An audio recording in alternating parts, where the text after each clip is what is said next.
waxaan rabnaa walaalaha na dhageysanaya ku warkayga gaari doona inaanu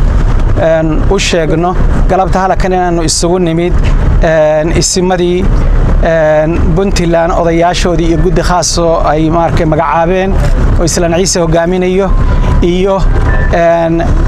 madax ka tirsan ciidamada ammaanka ee Puntland iyo murashaxiintii oo nambarkii ugu badnaa oo magaalada joogay Garowe iyo guddigii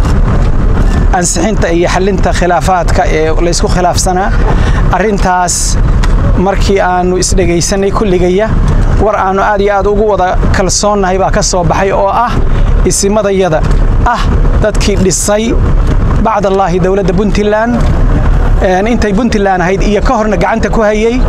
ayaa naga kafaalo qaaday oo waxay yiraahdeen hawlaha xagga ciidanka wixii lagu tabanayo iyo xaggi guddiga wixii lagu tabanayo annaga mas'uulka ah wixii dhibaho ka yimaadana annaga hor la qaadayna hawshaasna saasaad la ogaanaysaan annaguna isimadayada wixii ay go'aamiyaan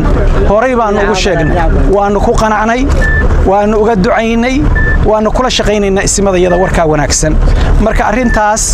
wanaageeda iyo dadtinimadeeda meelihii markay meel xil la gasho ragii ka shaqayn jiro isimadaha ayaa go'aan ka qaatay waxaan gaarsiinaynaa reer Puntland inay isimadoodana ku kalsoodaan saan ugu kalsoonahay lana wada shaqayno dhamaantaya wixii qaladaada oo soo baxana la soo gudbiyo aynu wada saxno inaan wada shaqayno baan naga go'aana kulligaya ilaa laga gaarayo doorashada hadii alla yiraahdo aad iyo aad baad u mahadsantihiin intaas bay ahayd kelimadda